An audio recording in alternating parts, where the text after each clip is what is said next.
কাঁচা কলা পাকা কলা দুটোটাই খাইতে পারবেন। আর ছেলে রাখলে কালো হয়ে যায়। আর আপেল হয়, নাশপাতি হয়, আনার হয়, এগুলি সবই খাইতে পারবেন। প্রতিদিনের খাবারের মধ্যে একটা দুইটা ফল রাখবেন, কলাটা ডেইলি 2-3টা কলা খাইতে পারবেন।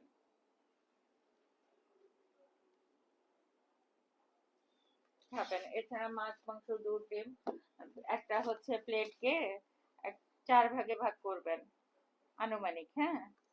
একটাতে নিবেন ভাত, একটাতে হচ্ছে মাছ মাংস, মাছ অথবা মাংস, মাছ খেলে 2 পিস খাবেন, মাংস খেলে 2 পিস খাবেন। একটাতে হচ্ছে সবজি নিবেন, রান্না করা সবজি। একটাতে হচ্ছে শাক অথবা সবজি, হ্যাঁ, শাক সবজি নিবেন। আরেকটাতে সালাদ নিবেন আরেকটা ভাগে।